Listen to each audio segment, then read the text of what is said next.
going to happen if they don't start playing instruments until 6th grade.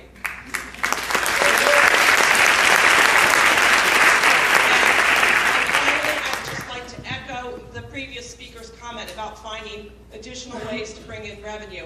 I'm in business myself. You can't keep cutting expenses. You have to grow revenues. There have got to be other ways to creatively bring in revenue besides just going to the cap and above the cap. All of that I'm in support of, but there have got to be other ways to bring in revenue.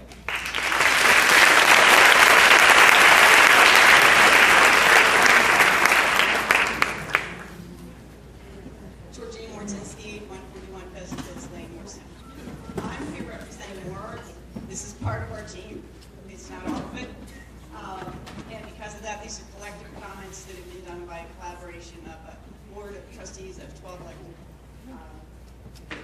adults who are taxpayers, but not all having kids in the school system. Over half of the speakers and listeners are not actually, but they do advocate for the arts in the school district. On More Arts, on our webpage, it states our mission, which is More Arts is an advocate for the arts, and we believe that the arts should be regarded as a necessity, not a luxury. That was the reason for the inception of the group, and it's basically in our legal name, which is Moorestown Arts Advocacy Council. Therefore, we're here to advocate for the arts at a time when critical decisions are happening due to the financial situation in the district. The district consistently references excellence in academics, athletics, and the arts. Regrettably, the arts and the nature of the arts make it a little less measurable, and sometimes get cut into financial shortfalls. We want to note that we've talked about STEM. There is a new push called STEAM, which adds the A in. And the reason the A is being added in is because it's believed that the arts are the piece that provide the innovation aspect, and they bring that into learning. And if anybody believes, and I do, and I'm in business, innovation is what's going to turn this country around, and that's what keeps us as a leader. And we need to keep that innovation in our schools. The arts also levels the playing field and provides equity for those students who have the learning challenges. There are unbelievable amount of local, world leaders who, if you look, they've been first excelled in the arts, and then they've gone on to do whatever it is in their leadership roles. So we need to provide that foundation for our students. We're here to advocate that the current K-12 fine and performing arts curriculum stays intact. We believe that it promotes the arts, that we're not extravagant when you look at our peer organizations, our peer schools. In many cases, we may do or create, for instance, we don't have any type of filming, but if you go to the current musical, there are kids who on their own created a video of the play to promote it. I want to take one small deviation to a personal situation. It was mentioned about the high school music teacher. She stepped into big shoes a few years ago. And if anybody recently attended the Vocal Pops concert, that concert included kids who excel in our schools to kids from an inclusion perspective. Those kids were committed, they were engaged, and they had high standard, and it was a phenomenal concert.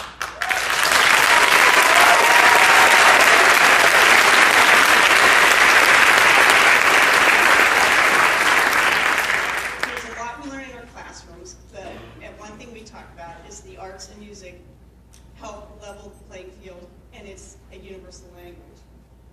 Our district is blessed to have exceptional young teachers. I also get concerned about the fact that we don't look at the fact of what those young teachers bring to the table. There is a skills shortage right now, and just because someone is young does not mean that they don't bring a lot to the table. We have things being brought in from a technology perspective. The same teacher I happen to know has brought technology into the music program that did not have technology. These kids are using music and unbelievable ways of technology on a daily basis that we don't have in other classes. More continues to support the fine and performing arts curriculum as an enrichment for special needs.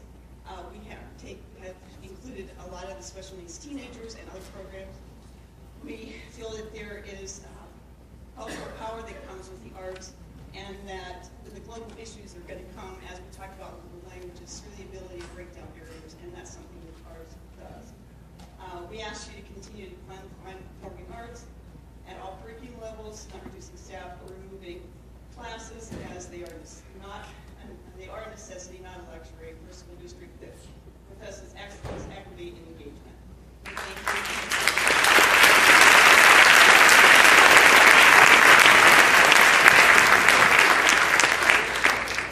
Thank you.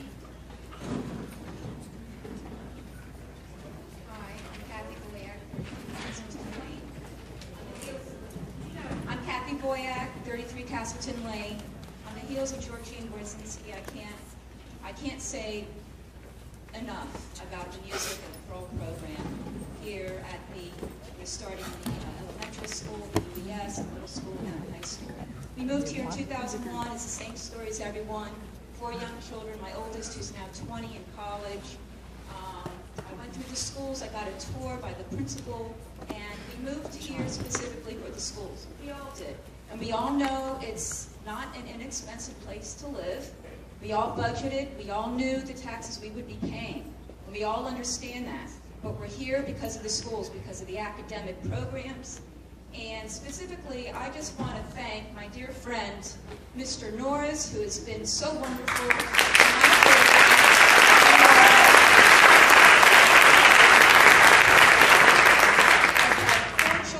I have 3 in the high school now, I have 1 in college, and I can't say enough about the music program. Mr. Norris, I love you, Mr. Heiser, Mrs. Burke, and now Mrs. Markowski, my daughter's a freshman in the ensemble and the Madrigals. It has been such an experience. They've excelled academically, AP classes, honors classes, and so forth. But like Harry was saying, when it comes to 12th period, and they're playing in the jazz ensemble and the honors jazz band, and they're performing throughout the community and the Pops concert and the spring concert and so many wonderful events, all through the efforts of these very dedicated individuals starting in the elementary school. And the staff is lean.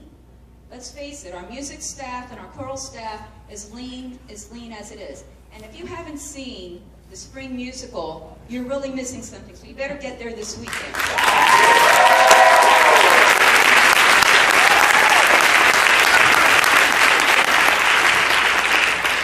Program for myself has been so enriching.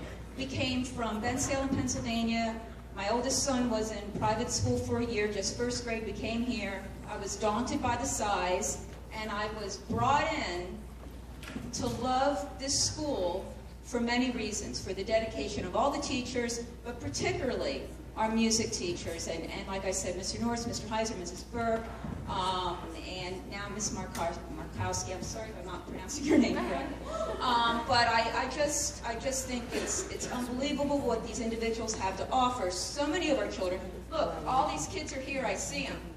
Okay, I see, and I've seen them grow musically. And let me tell you, we have a graduate, 2014, admitted to Yale, and he didn't just get there because of his academic prowess. He's been part of the music program since he was a little kid.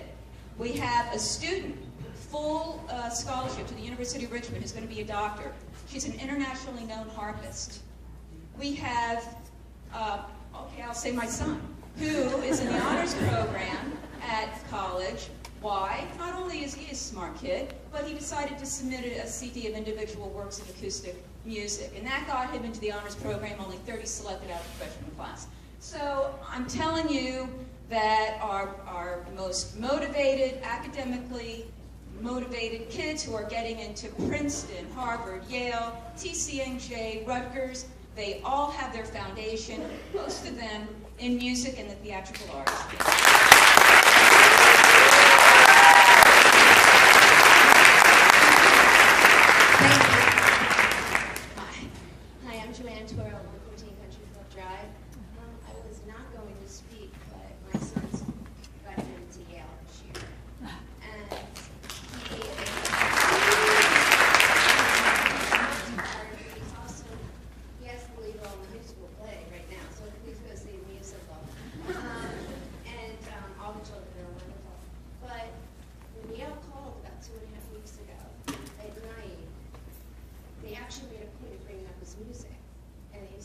researched you, and we love your music, and we want you to continue your music at Yale. And it really, you know, I even said to him with all this going on, I said, Josh, what about EP music theory? And Mr. Norris is wonderful. They're all wonderful.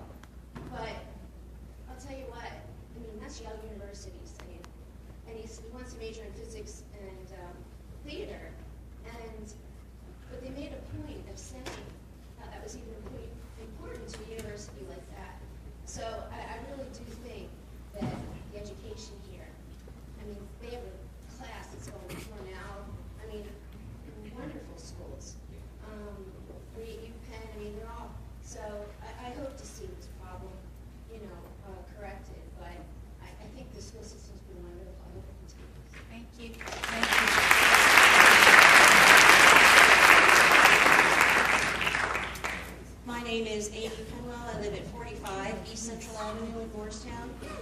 Some of us go back, some of us go way, way back. This isn't my first rodeo in budget cuts, as I know it is for some of you. And I'd have to say that as someone who prides herself on knowing what's going on in the schools and knowing the challenges that face not just this district, but every district, this is a real problem, and there's no single solution. As a parent, with very few exceptions, there isn't a single cut in that presentation that I feel I can endorse.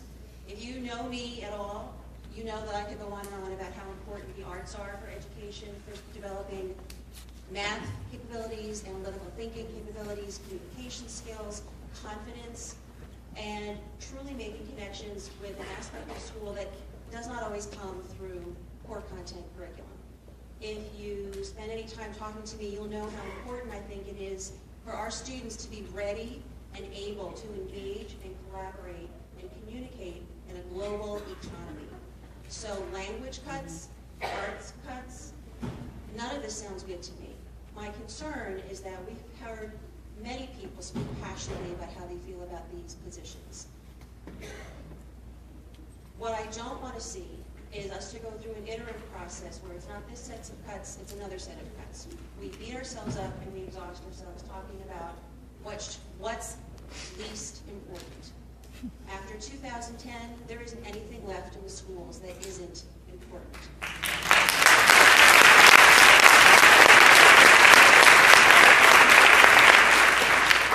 I'd like to offer that as a community and as a board and as a district, we are the authors of this situation. Personally, I feel that over the last 3 years, my voice as a taxpayer has been subsumed by others who don't perhaps place the same value on the education system in Moorestown, and an understanding of the importance of educating our children to the best of our ability. And I submit to this room and to this board that as a community, we can do better.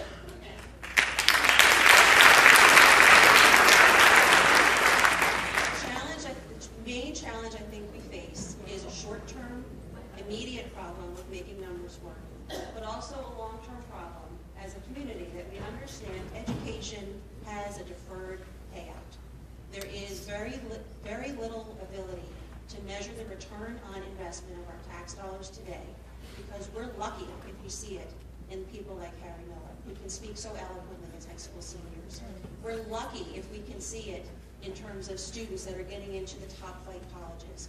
We're more likely to see it in the parents that come back to this community, and the caregivers who will be caring for our parents, for us, for raising the children who will be taking over when we're done. It's a deferred payout, and it's very, very difficult to measure the impact of today's spending on tomorrow's results.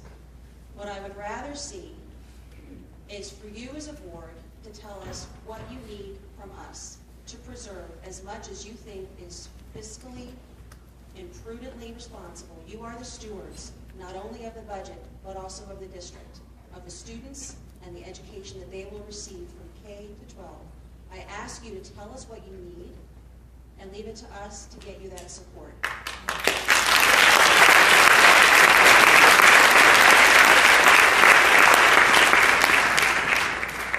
The last thing I'd like to know has to do with a process question. When the board has its final budget hearing on April 29th, and that final budget is approved, is that the final budget that we see implemented in the following school year?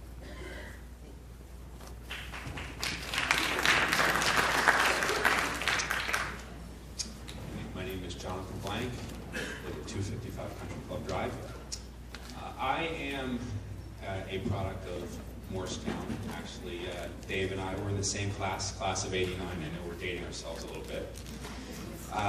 Thereafter that, I graduated from the University of Pennsylvania, and I was very fortunate to have a great education. And the one thing that's so alarming to me tonight, from having run my own business since I was in college, is we're running $1.5 million deficit every year. And if you do that in business, you're going to go bankrupt very, very quickly. And I think one of the things that a couple of the previous people here were speaking about was the alternative revenue streams, and I think there needs to be an active discussion immediately about how to generate those revenue streams, how to leverage the Moorestown brand as well from the perspective of corporations and advertisers. And one of the other thoughts that I was out-of-town students are there as a percentage of the students as a whole, and what is the tuition for those out-of-town students, and should that be looked at as being raised as a means to increase revenue?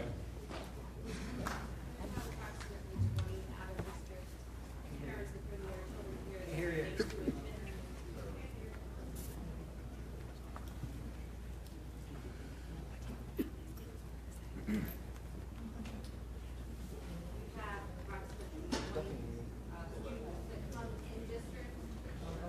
20 students out of district is what you're saying. This works. We have about 20 students that come into the district whose parents are paying tuition for regular students to come into the district. We also have a certain number of special education students. I don't know the number off the top of my head. I can say it's fairly significant. Special education students that we bring in from other districts. Our tuition is based on our budget. And what happens is, as we go through the budget process, we determine what that cost, that tuition amount is going to be. And then about a year later, the state certifies those tuition rates. So we're not allowed to really charge more or less. If we charge more, we have to give it back. If we charge less, we have to, go back to the school districts to ask for additional funds. Okay, and has there been an active discussion? This is actually my first meeting that I've attended, but has there been an active discussion on those alternative revenue streams? Yeah, so I can tell you that a committee's been formed. I'm chairing the committee. The first meeting was held about a week ago. We invited the teachers who offer their services as well to the next meeting. And it's very much about the brand. It's about not just branding within the institution itself, but it's also about how do we use that brand in different ways. I'm not going to sort of go through the litany of things that are opportunities for us tonight, but suffice it to say that that is the way we will generate not just revenue stream with some banners, but really a sustainable, growing revenue stream plugged into the budget and continue. That seems like the only way out at this point, because from what everyone has presented tonight, that is one of the only ways that we're going to lift us out of this crisis, which I see as a crisis. It is. There's a couple of facets to it as well, because there is a 2% budget cap, so to speak, that we can go over under certain conditions. Whether revenue is generated from the taxpayer or from a source, we still have to contend with that. And obviously, it does have an impact on what the tax levy will do. So there's a lot of things to consider here, but I can tell you that by a specific date, short term, we'll have a very specific plan. We will have objectives for the plan, how much we spend now, and we'll report that back to the public, obviously, discussing tonight. But it is the goal to have a sustainable source of revenue that is repeatable and that leverages the brand in ways other than simply putting name tags on No, business. because the brand of Moorestown is very, I think, very distinct compared to other schools. And I think corporations and whatever other methods that you come up with, there is a lot of added value that I think can be tapped from that. So We also have currently, for 2 years at least, we have many more years, but the Moorestown Education Foundation has contributed about just over $50,000 to 1st through 6th graders doing an Academy of Excellence, and that's a huge fundraising arm for us. And we did share services. Is this the second year, Lynn? Which also got us. We have 5 business office services for a neighboring school district, and we make about $40,000 a year to 5 businesses. okay, thank you for answering the questions. Thank you. But we're looking for ideas. Thank you. Hi, my name is Kendall Coughlin. I live at 632 Chester Avenue in Moorestown, and I'm a junior at Moorestown High School. And my name is Alex O'Donnell, and I'm also a junior at Moorestown High School, 551 New Orleans. We're here to kind of talk about the school and the staff that's being cut and the impact I think it has on the student body as a whole. We speak for specifically younger teachers who aren't tenured, and specifically the music director and our field hockey coach, Miss McGarrigle. On social media today, when people had found out that 2 of these teachers were possibly up to be cut because of the budgets, there was over 200 #SaveMax and a bunch of outpour from the theater department as well on keeping them within the township. I think that because they're so young and fresh, they're really relatable to kids, and specifically Miss McGarrigle in driver's ed, she really cares a lot about her students, and everyone can find her easy to talk to. And her classes, she incorporates so many fun activities. I remember my sophomore year, she actually had us talk on the phone while writing on the chalkboard, and without being behind the wheel, we were able to see that driving and talking on the phone was bad. And she's just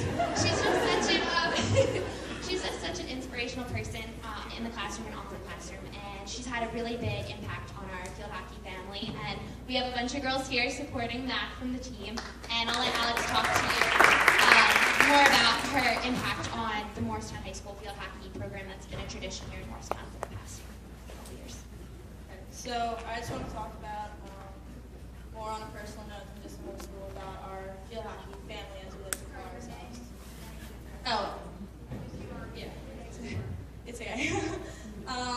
So Mac this season had to take over for our head coach, Coach Collins, after she left on maternity leave, and she actually led our field hockey team to one of the best seasons we've ever had. We only had 1 loss going in the playoffs, and that was against the top team in the country, which we held tied at halftime. So that was like a big thing for us too. As a 3-sport athlete, I kind of understand about how important the athlete to coach relationships are. And to tell you the truth, Miss McGarrigle is one of the best and closest coaches I've ever had. She taught me so many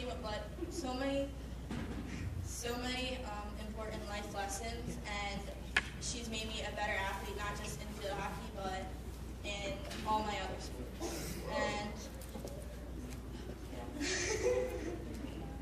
Basically, what we're trying to say is that MAC doesn't just have an impact in the classroom to the Moorestown High School student body. She has a really big impact on the athletic program, and year after year, teachers are being cut, young teachers with all this experience out of college being Division I athletes, and Moorestown prides itself in its athletic programs. I mean, we have phenomenal teams in both men and female sports, and losing MAC would just be losing such a large contribution to this program and to the high school as a whole. So we just ask that you consider pay to play, you consider other things. I know that I can speak for the field hockey team. We would do anything to have MAC. We would do anything to keep our coaching staff the way it is. And I know a lot of students would be willing to do the same.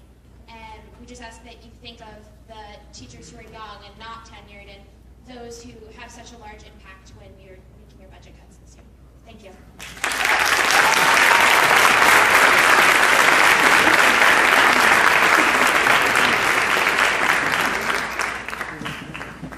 My name is Laura Edwardson. I live at 42 Benwood Road in Marlton, and I've been a Latin teacher at the high school for 10 years now.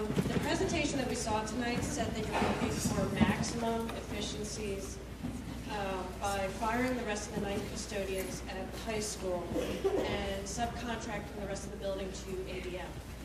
I'm up here tonight because I and many of my colleagues are disgusted, literally, by the consistent and ongoing problems in the high school and the other buildings that are quote-unquote cleaned by ADM. In October, we set up weekly meetings to address these issues, and since the meetings were discontinued by district administration, the problems have only intensified. There's not time to get into everything even just the past years. I have 2 pages of complaints from my colleagues in high school just from the past 4 weeks. And they're not minor things. Issues involving safety violations, sanitary conditions, impacts on student instruction. And the sad thing is that they're consistently the same issues over and over and over again. It shouldn't take 2 weeks of reporting the same issue to get it resolved. This is from a school due that I submitted on January 30th. Sorry. Student desks in my room were cleaned with a filthy rag that has left a residue. Students are complaining about the dirty desks. Similar complaints were coming up and down the hall from these sticky, dirty desks. And yet again, just today, my colleagues and I arrived to find desks that again had been swiped down in the same filthy, dirty water. This occurred during exam week. 200 students passed through our doors, sat at those desks, touched them, ate their breakfast on them, possibly laid their heads on them after they finished their exam. It was disgusting. The guidance area is in even worse condition. Honestly, I really doubt whether the worker even knows that it's part of the wing. These are from emails sent to me 2 weeks ago. The guidance bathroom has not been cleaned for such a long time. This is unacceptable and is a health issue. The floor is disgusting. Every time using the toilet, you need to pull the bottom of your pant legs up so they don't touch the floor. Guidance bathroom floor is filthy, old, accumulated, dirty footprints. This is the bathroom that the parents who come to register their children at the district are directed to when they ask to use the facilities.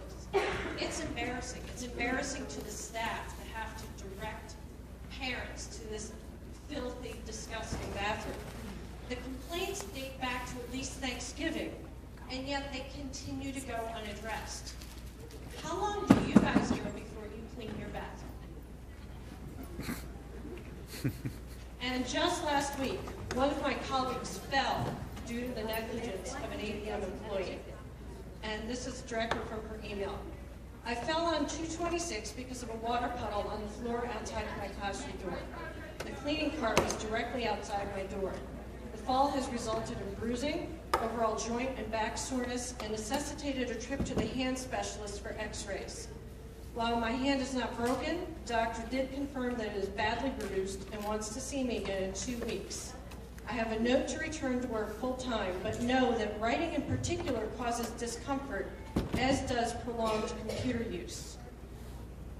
That's all that we do, except when we're teaching our students, is write and type, contact parents, and grade papers. A worker would never get away with this in your house or in mine. Washing down the kitchen counter with muddy water, he'd be lucky if you didn't kick him out right then and there. How about not cleaning a bathroom for 3 months? But the ones hiring and writing the checks, that's all you guys, are not the direct consumers of the services. The students and the staff are. And so there's this disconnect between what you think you're getting and what's actually happening. The workers sent by ABM are poorly trained, hardly supervised, and are unable to communicate with staff and students. Imprudent fiscal decisions made by the board have already had a damaging effect on academic instruction, and everyone here has been talking about that tonight. If we continue down this road, subcontracting more and more responsibilities to ABM, those decisions will have the same damaging and costly effect on our facilities. And I ask you, how is that maximum efficiency in our operations?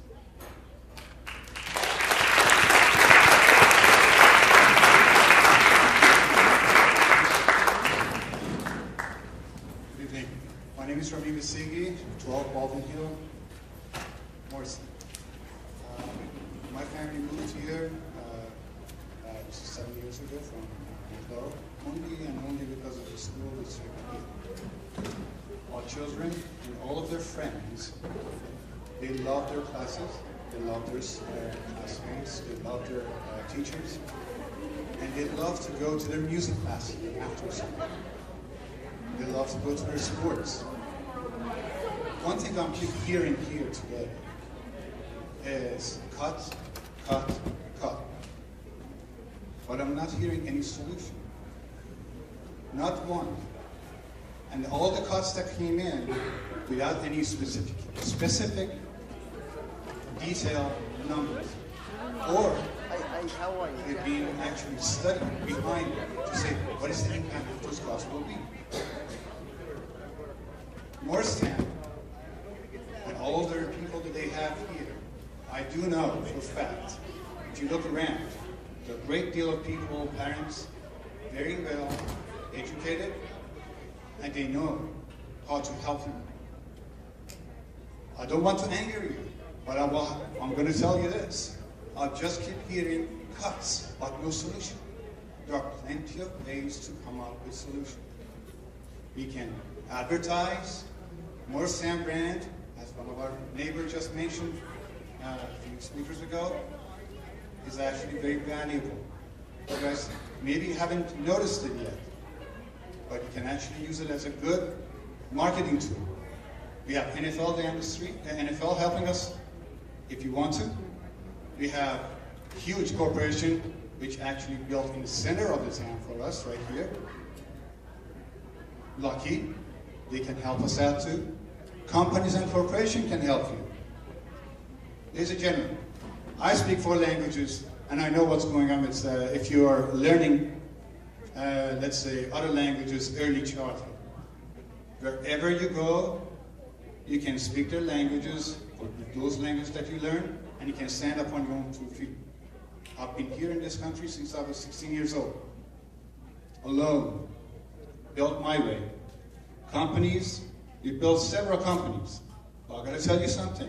None of those companies can last if they keep coming up year after year, have showing up losses.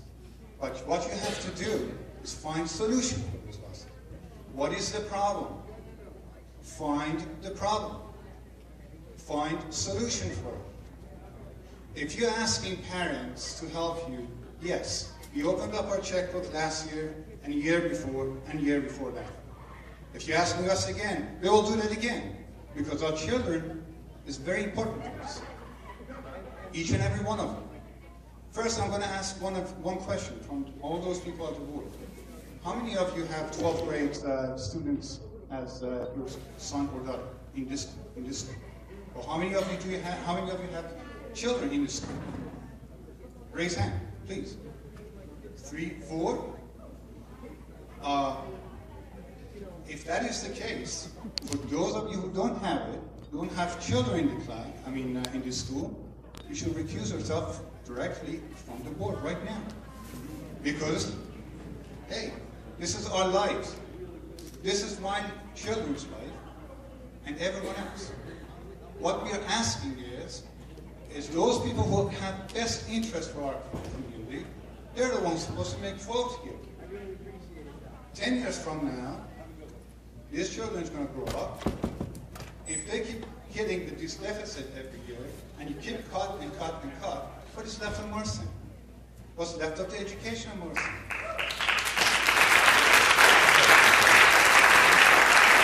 What we're asking you is, let's come up with a solution. Parents are here to help. You're asking us, if you ask us to volunteer for classes, believe it or not, you're going to find out 200 people actually standing in line to help you out. If you're asking parents, to any one of the parents here, hey, we have problem in this case, any solution, I guarantee you, we have so many executives in this place, we have so many managers in this community, they all can come up with some kind of solution. Give us a chance, we give you a hand. You ask us, we give you a hand. That's it. That's the only thing we ask you. Cutting is not a solution.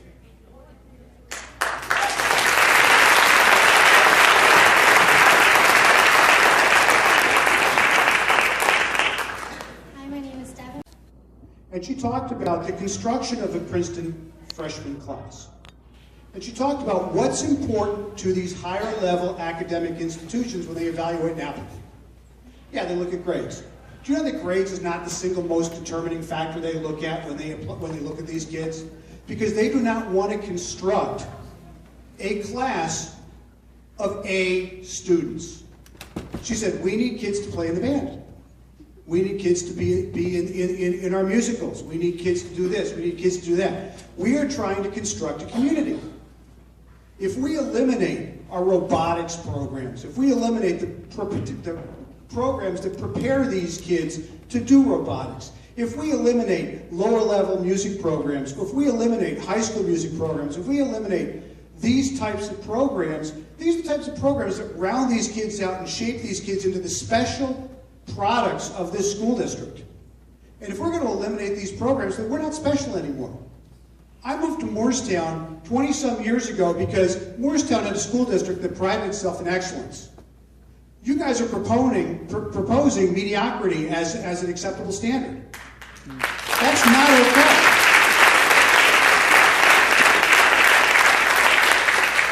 Now, I was told when I first got here to not talk about the past, and not drudge up some of what brought us here. And I'm not going to, except I am going to make a couple of related comments. And that is, as I have talked to my children as they've gone through the high school, they've talked about staff morale issues. And I don't want to get into how that's all happened. However, with all the problems that we've had in the high school over the past 6 years, my kids have come home, and you know who they've talked about as the teachers that have really mentored them? It's been the AP teachers, it's been the music teachers, it's been the higher level teachers that do the programs that these kids are looking at possibly losing. Mrs. Markowski, Ms. Burke, these are people who are very, very special teachers, and the services that they provide to these kids aren't extra. That's what makes this community have value.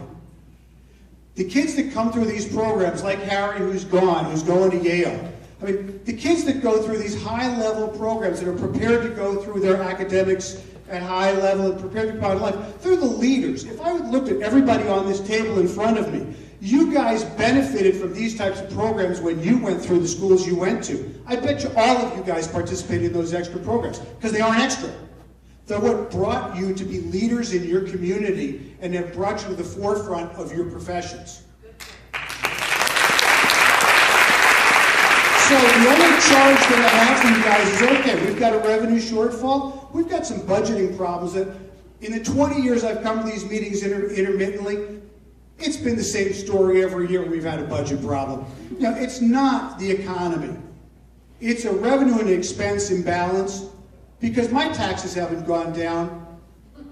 You know, you have to manage your expenses. Yeah, there are certain state mandated things that you have to comply to, and there are certain things that you don't have much control over. But you guys do have control over some of your budget expenses when you do contracts for a variety of services. When you look at all of your expenses, you have to carefully evaluate all those things. And if there are other ways for us to find other money to bring money into the school district, you need to do that. You've got a new committee, I commend you for that. However, we've talked about pay to play and some of this other stuff for several years. I don't know why the committee's only two weeks old. I don't get that. And I'm not criticizing you, I just don't know why it's taken that long, because that's 3 years old. You know, we have a lot of facilities in this town that are underutilized. We talk about all the fields that are overutilized and this and that. You know, maybe we need to evaluate some of those facilities and see if we can generate some revenue in using them in the community. You know, we've got wonderful facilities here at the high school. They close when the kids go home. They're underutilized from everything that I've seen and heard. Maybe I'm ignorant. I don't know. Anyway, I'm not going to suck the mic anymore. Thank you.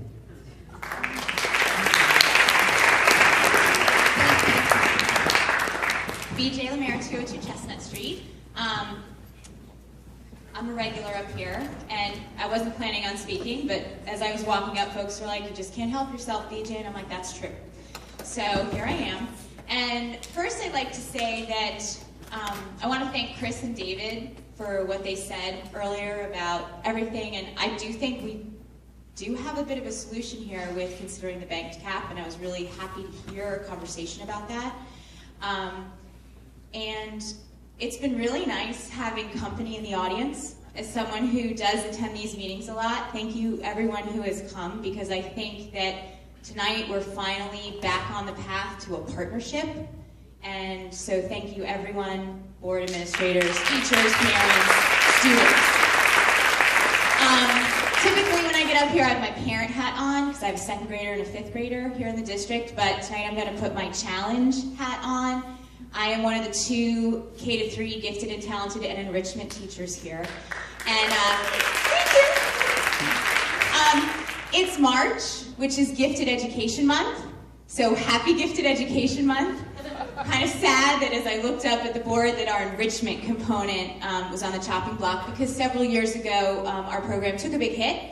As the eternal optimist that I am, I feel that we put together a very strong program with 2 of us, still meeting the needs of all of our students, because we don't just service the gifted, we do everybody. And in attending things around the state for gifted education, that is one of the things that has made Moorestown stand out. And no matter how sad I am by thinking what I'm not doing for students, when I attend other things in the state, that makes me feel really good, and I'm proud of the program that we have. So since it is March, and it's Gifted Education Month, and I was really excited to see that March 18th is the vote, we do something for the regular population, the entire population in Challenge, with Doodle for Google. Everyone knows Google. I bet a lot of you enjoy seeing those little Doodle logos up when they change. Big thing. Google is a real supporter of students and innovation and creativity and problem solving.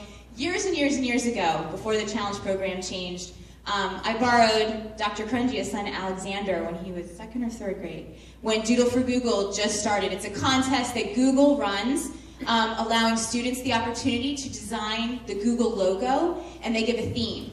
And I have to tell you that 6 or 7 years ago, I had one student who would come in at recess or even before or after school because it didn't fit into our regular program. And when our program changed, we put in a big contest component where we could pull in students for workshops, anybody and everybody who showed interest. Last year, we had over 300 first, second, and third graders participate in the Doodle for Google contest. This year, we're doing our presentations to the little people this week, and I can tell you they're pretty excited. Started in September, they were asking me, Mrs. Lemire, when are we doodling? And I'm like, Doodle doesn't come out until January. I can tell you there's a lot of them interested. So, board members, before you cut enrichment, I'd like to invite you on behalf of myself and my colleague, Susan Nichols, to our recess doodle parties, where students choose to give up their recess time to come in and collaborate and get feedback through the art teachers, the challenge teachers, and local graphic designers. I could use your help.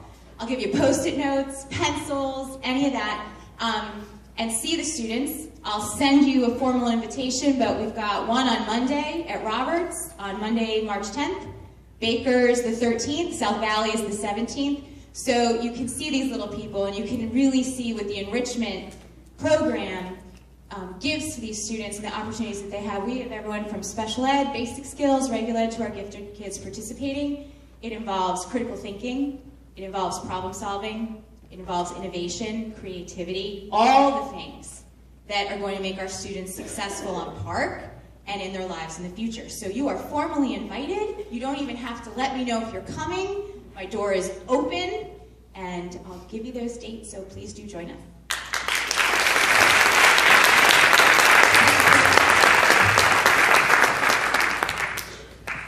Hi, my name is Joanne Froder-Summerson. I live at 245 North Riding Drive. I came here on a last-minute decision tonight, and I came wearing several hats. One, I'm a parent of first-grade twins at Baker. I'm also a graduate school professor, and I'm also a former educational researcher. So, kind of listening to the board's presentation and listening to my neighbors' questions and comments, I actually have a 3-page laundry list, but I'm going to try to keep it as pithy as possible. One, you propose a bunch of budget cuts. My first question is, what data do you have to validate these budget cuts? Since you do talk about data-driven decision making, I didn't see any studies cited, and I didn't see any evidence from teachers.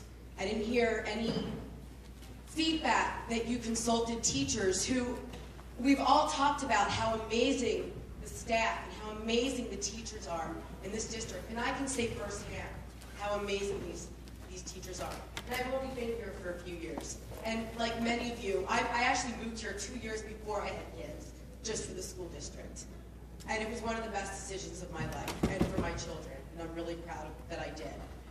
But because of these teachers, and they have so much wisdom and so much credibility and so much content knowledge, they need to be consulted as to what needs to change. I mean, obviously, there needs to be changes within the district. But how do we evaluate these changes? And again, I think the teachers need to have a loud voice, since they are the ones touching and working with our children every day, and who wake up to academically and intellectually develop them. So that would be my first suggestion. Two, as a graduate professor and as a thesis advisor, critical thinking skills are a survival skill, a minimal skill in graduate school. And they're skills that I think that should personally be integrated, kind of like literacy, through all content areas. But by taking that emphasis away, one, I feel like you're stifling creativity and problem solving. And if you look at some of the true definitions of intelligence, it's not test scores, it's not high grades, it's the number of ideas generated and how well somebody is able to solve problems. And by taking away critical thinking skills, you're stymieing that.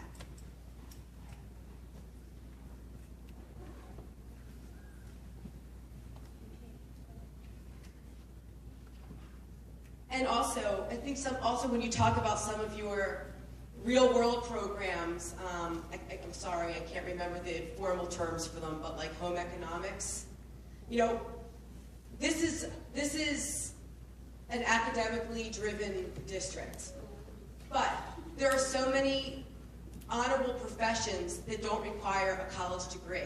So I feel like we're limiting our students by only preparing them for college. We need to prepare them for the real world. And that goes beyond test scores. And that goes beyond...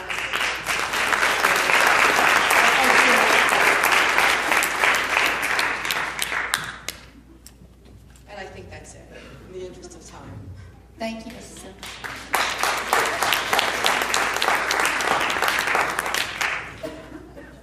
Hello, my name is Sarah Lee Michaud. I live at 116 East Maple Avenue.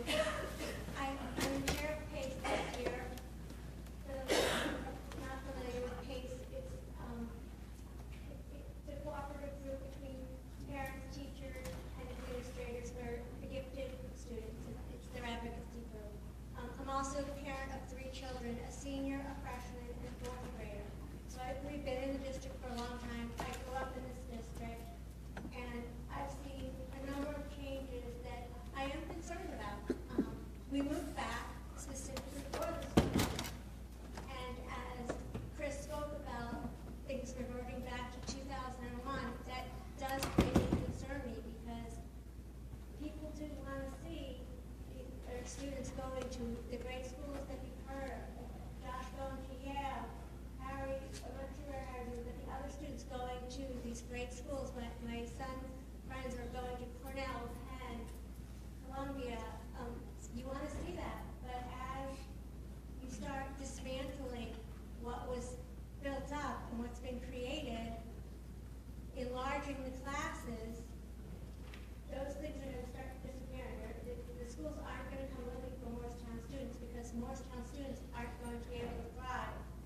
And I'm wondering if Mr. Seibel could answer this, as I heard him discuss the 2.5 students, I believe, per 4 content, 2.5 teachers per 4 content area, and then I missed the number per elective area. What classes will be eliminated then? Are we losing classes or just increasing the... No loss of classes. No? Okay, but I think... Can everyone hear? No. Okay. Mr. Seibel, would you please take a microphone? He said no classes will be reduced, just increasing class size. My other concern is when the different slides, one of them indicated the challenge program that BJ was speaking of as being, rather than a service provided to the gifted students, simply an enrichment.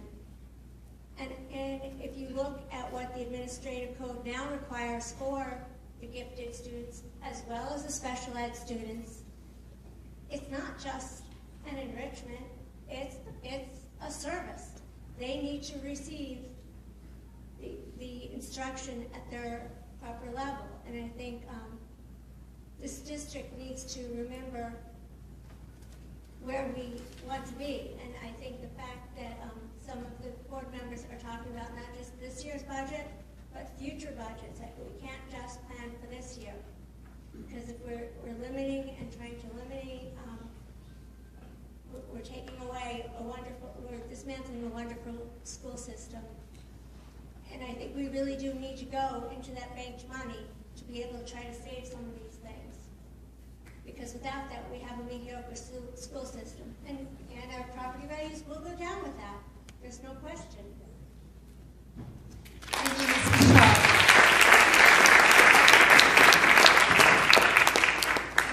Rebecca Robins, 300 Colonial Avenue, and Sarah Robins at the same address.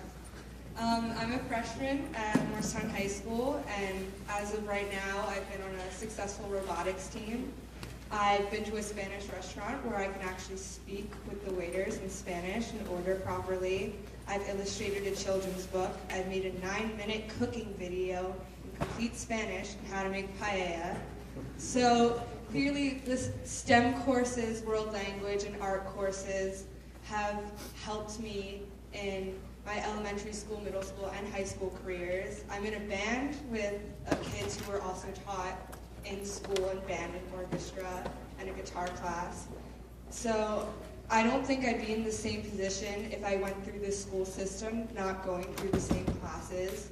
I would definitely not have the opportunities to take music courses or art courses or really get into the language courses in the depth that we do today. We just watch videos on the Incan Empire in Spanish class, and we can tell stories and legends about Cantuta and the legends of Bolivia and how they got their national flower.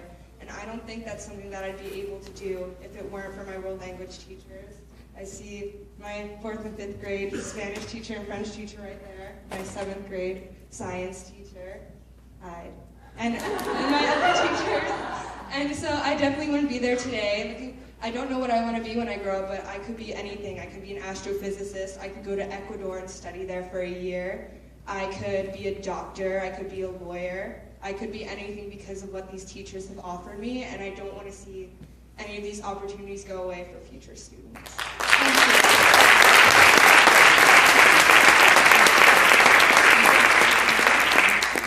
Hi, I'm Sarah Robins.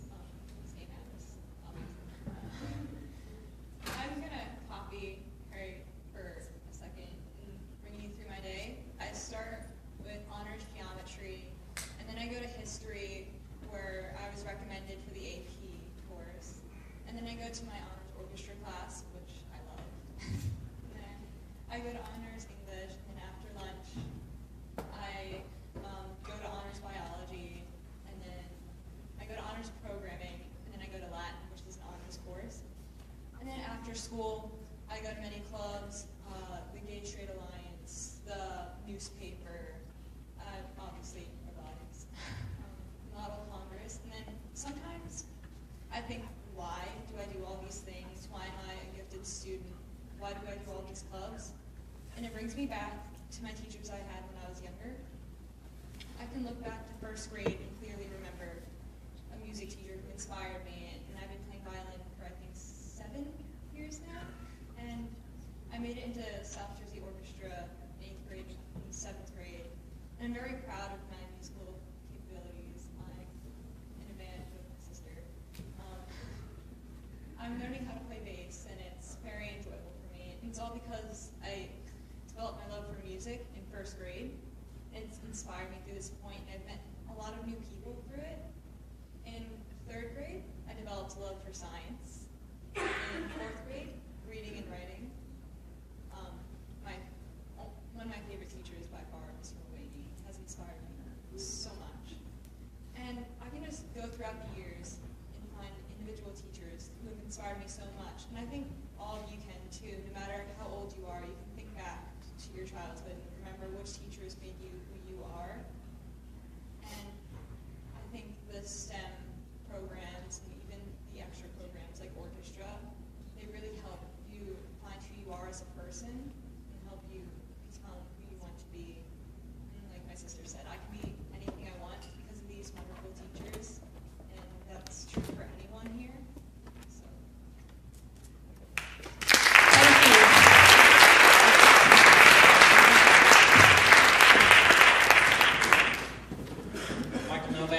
22 Apple Orchard Road. I too, like many other people who spoke tonight, chose to move here to Moorestown after careful research on school districts throughout this area, and throughout the time my kids have been in school, I have put them into 5 different school districts in 5 different states. And I know the process fairly well. I know what I'm looking for. One of the things that I looked for when I looked at Moorestown was would... Good evening. We're Jack Lance, 302 East Main Street, Moorestown, New Jersey. I'm trying to get an understanding of what's going on here tonight as far as the cap goes. Is the plan for the board, for the members here, for the plan with the budget, everything, is that to go to cap? Is that what the plan is ultimately? The budget that was presented tonight has the assumption of going to cap. Okay. 2% cap. 2% cap, okay. And how much would that cost each household? Do we have any figures, even an estimate of percentage-wise, what that would cost each household at this point? The average household, Mrs. Sugars, do you? Haven't calculated that at this point, but I believe it would be between 80 and 100 per household. Yes. Okay. The last question I have, and this is for all the board members, and if you can answer this would be great for me tonight. Is there any board members not willing to go to cap? And if so, why aren't you?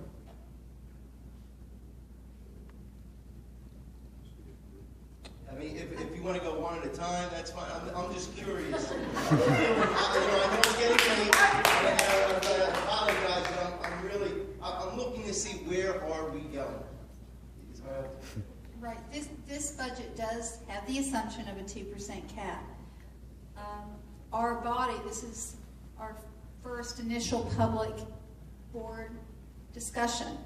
So I don't think that the board members have gotten to speak as a group about it yet, but this budget does assume a 2% cap. So. All right, so just safe to say that we're planning to go to budget, or planning to go to cap. I think. And I'm sorry, I don't want to assume, but anyway. So what I would say myself anyway is that this budget at 2% still has significant cuts that I am not able to or uncomfortable with, that these are difficult cuts. And so for me, the question is, what do we do beyond 2%? And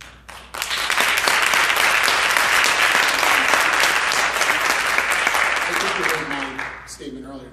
This is not a question to me as to whether or not we go to 2%. The question is how much we're willing to go above that in order to get these programs back that we feel are important. So I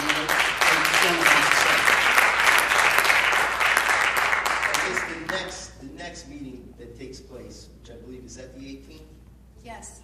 We're going to have an idea of whether or not we're going to cap and maybe how much even, perhaps. That part of the reason that we wanted to announce the meeting and get as many constituents from our community to come and speak with us is so we could all hear from our community as well. All right, thank you very much. Thank you, sir.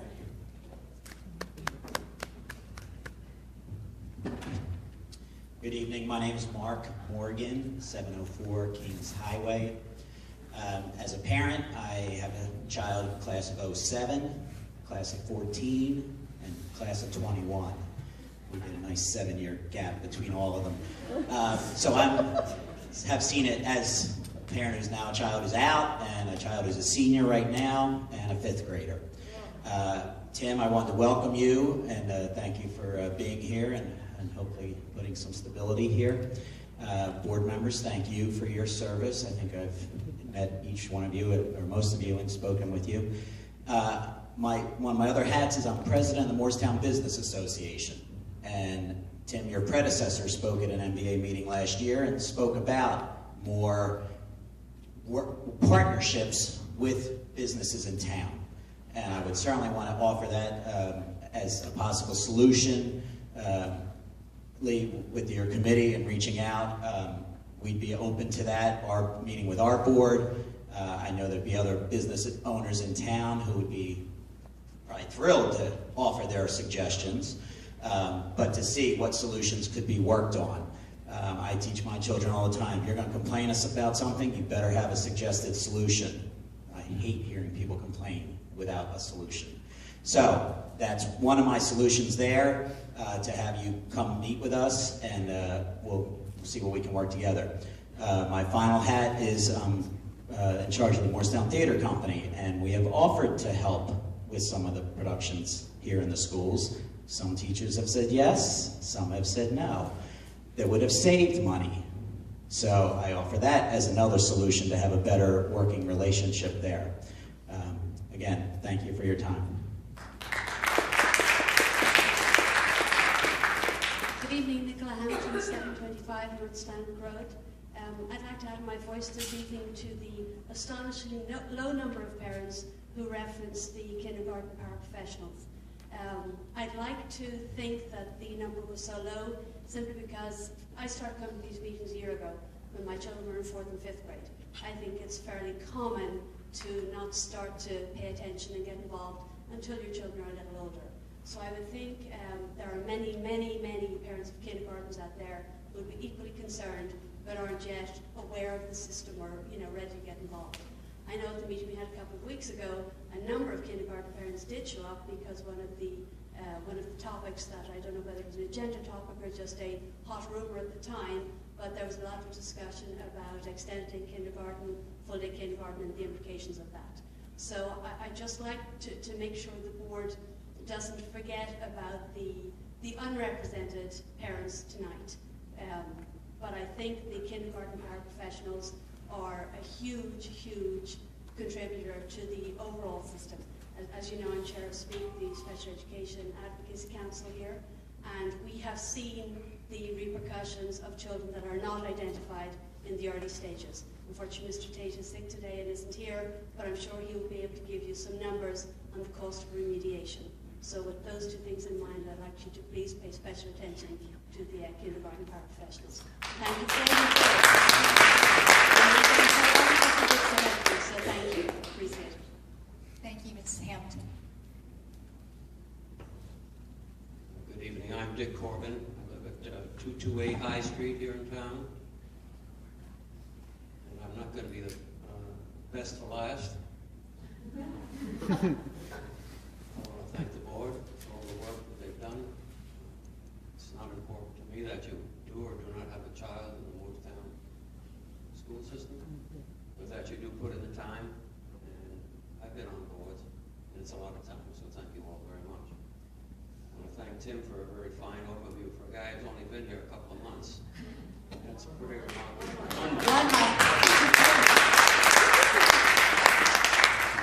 I applaud his exodus from New York because I did that myself. And your presentation was outstanding. You covered it, I think, the issue very well. I think I'm the most credentialed individual here tonight. I've been in Moorestown 45 years. I have almost, for those 45 years, always had a young person in the school system. And I hope that for the next 45 years that will continue. But the only way I see that that's going to continue is if we bring some structural change to the process. If you would just do me one favor and write down 4 numbers for me, which I will come back to, I would appreciate it. First number is 1.4. The second number is 1.5. Then we have 6.8. And then we have 89. I'm a numbers guy. I'm a macro numbers guy. 1.4 represents the United States government estimate of the annual rate of inflation for the last 12 months. 1.5 is the increase that the Social Security Department of the United States government saw fit to increase Social Security benefits for 2014. 6.8 is the percentage increase of the proposed school budget for 2014-2015 over the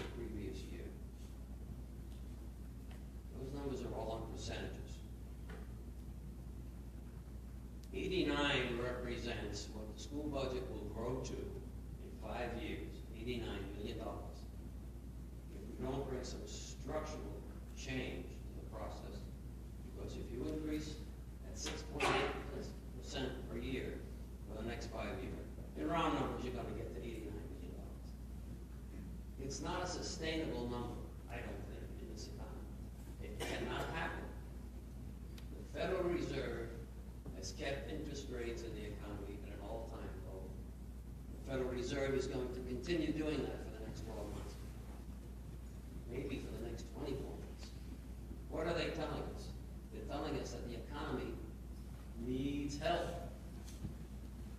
Cannot come out to the residents of Moorestown, and the government cannot come out to the citizens of this country with 5 and 6% increases every month. It's just not sustainable. So I implore you, crises go on. We have big crises, we have little crises. Hopefully, we'll find a solution to this present situation. 45 years ago, I came to Moorestown, not like everybody else, because it had the best school system. I came to Moorestown because my boss said, your career would be enhanced if you moved to my town. I said, okay. I got real lucky. Got a smart boss, and a great town. And for 45 years, I've really enjoyed it. And I look forward to another 45. And I thank you all very much for your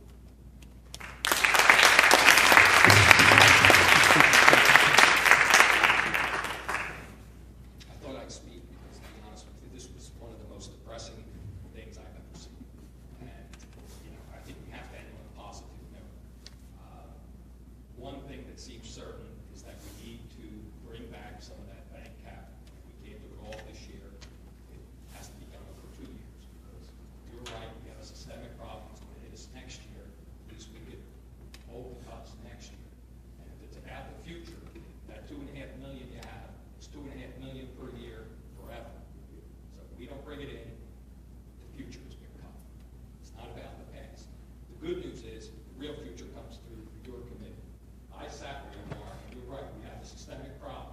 Our costs are going up. I don't think it's quite as high as what you have, but let's say it's $1 million a year more than we can ask the taxpayers. We have to fix that. The way you fix it is by raising money. We have an unlimited power. I come from an organization, I sat where you are, and I chose not to balance my books on the back of these workers or on the children that we serve. Rather than do that, we went out to the community. We've got corporate sponsors, hundreds of thousands of dollars a year. We've got individuals, hundreds of thousands of dollars a year. And the real money came by going to our staff, going to the workers, and asking to think. We turned them all into entrepreneurs. And guess what? They came up with ideas. By the time I left that organization, millions of dollars were being raised. One idea alone from one staff member raised $500,000 of profit per year. So if you want to get this going, you bring people that think in terms of limitless capacity, not limits. And I think the future will be bright for all of us. But in the meantime, we do have to ask the taxpayers to do their thing. We've only asked for 0.5% over the last 3 years. We've got to ask for a little more than the 2% cap over the next 2 or 3 years. I don't think that's unreasonable. And then we start to build from your organization and the future next time. That's all I have to say. Thank you very much.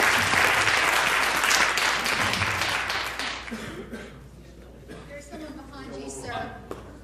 I'll be quick. First, thanks for the robocall. I think that was great. It was good to get that call.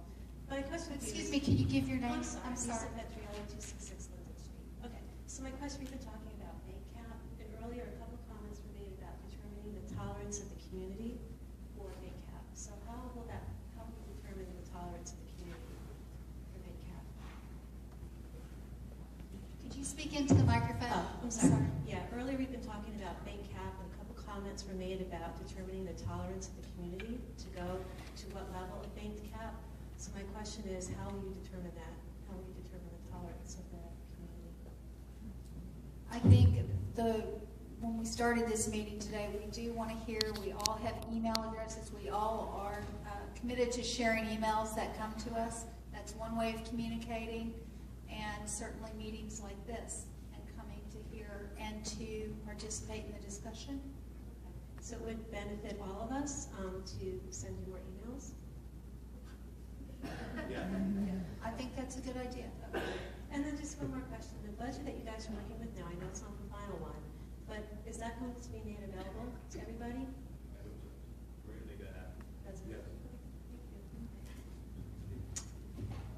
Thank you. Is there anybody else who would like to address the board?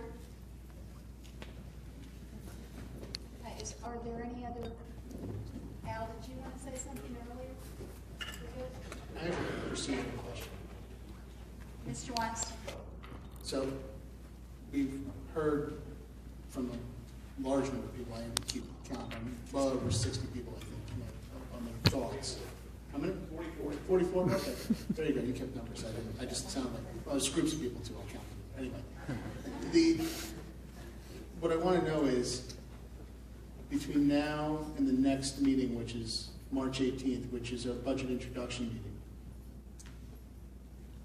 where is the discussion going to happen to the question that was just asked, which is how much bank capital we want to tolerate? Because my understanding is we don't have another meeting before the 18th.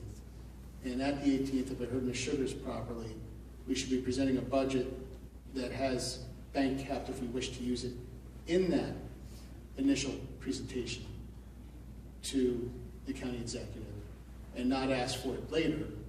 So when are we making some type of at least idea as to whether or not we're going to utilize bank cap in that initial budget presentation that we're going to then sit down and, I guess, first hear it, for lack of a better word. Just trying to understand why that's happening, that's all, procedurally. Mrs. Sugars, do we all have committee meetings coming up before our next board meeting? Because that's not that you're aware of. The only committee meeting I'm aware of is policy committee, but we certainly could set up, so. I think that would be additional.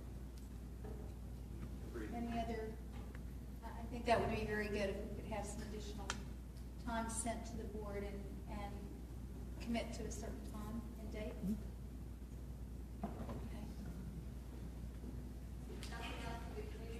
Excuse me? Nothing else from the community until the 18th. There will be no other meeting until the 18th for the community. Not that I'm aware of, Lisa. Okay, so the 18th then will be the budget that you're planning to present to the county. Correct? Yes? Yes, that'll be the preliminary budget. That'll be the preliminary budget that get presented to the county and will be the preliminary budget upon which we will then have, obviously, time before final, but that'll be the preliminary that'll go that night. Okay, so you're going to plan a preliminary budget for the 18th for the law people at that meeting. And then after that, make changes up until April 29th. You can change it at your public hearing on the 29th before you do your final submission to the county office. Which is highly unlikely. Not highly unlikely, not be strategic about some of those changes. Like I mentioned before, if it's something that the county office has to approve,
questions. That's what we'll do on our end. I hope the community will continue to correspond with us.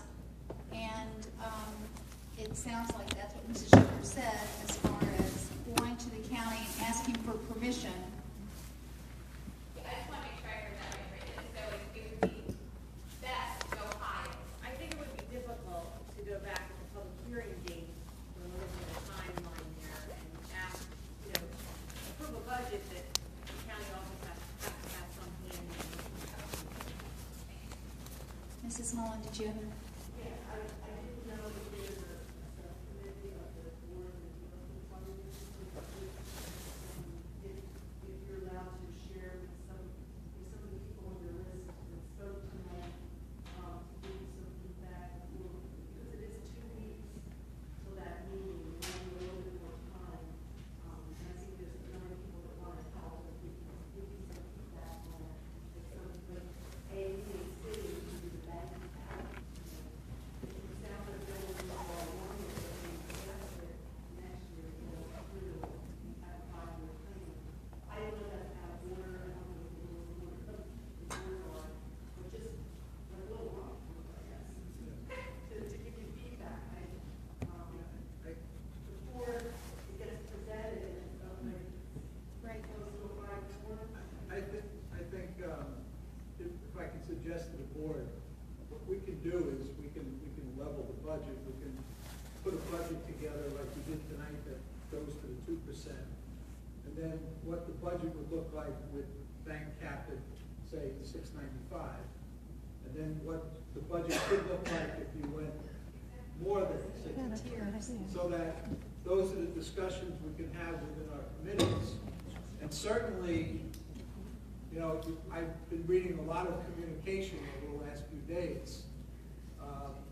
Certainly, if information comes to my office, obviously I will read it and share it with the appropriate people. So, in addition to that, it would be helpful to know that incremental cost to the taxpayers too. Yeah. That people will want to see that as well. Yeah, I mean, we could certainly have that for the meeting on the 18th. Probably we should give a suggestion like paraprofessionals. You want to see that? Yeah, I don't think that was lost tonight. No. I really don't think the para issue was lost. I think the importance was clearly stated. I think just for my clarity as well, I believe we have to put a budget forward on that March date. So there may be alternatives in the interim, but we have to put a budget.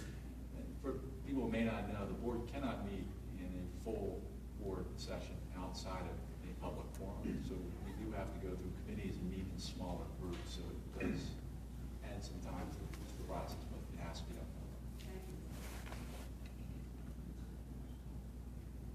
Thank you. Anybody else? Yes, sir.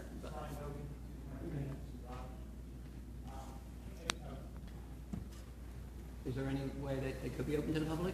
I can't hear you, sir. Bob Gorman, I could not hear your question. will the committee meetings be open to the public? They're not made up of a quorum. I understand that, but it could still be open to the public. They're not subject to, I understand you're not subject to, but would you be willing to open up to the public so people could listen to the ideas discussed? Bob, we're going to maintain deliberative process privilege on that, and we're not going to open them up to the public. It defeats a lot of the deliberative process. You could do that as executive session as a whole body. We could, but we prefer to do it this way because it gives us a chance to think about things a little differently than even as a whole. It's a little easier to talk in groups of 4 than just groups of 9. We can't talk about budget unless we're talking about personnel and executive. It has to be done out here. Well, you're not talking about personnel, you're talking Right, about I'm saying general we're talking about numbers. personnel, it has to be done. Budget numbers aren't really an exception for... That's correct. That's why we do it in the committee. So you're because doing... they're not an exception, so they're done in committee. Right, you're working around... It's a workaround in a sense to stay out of the public then. It's a way to deliberate before we come out here, so there's at least a group of people who've had a discussion before it comes out, Bob. After committee meetings, could we schedule I'm another... sorry, I really can't hear you. It might be me, but if you would like...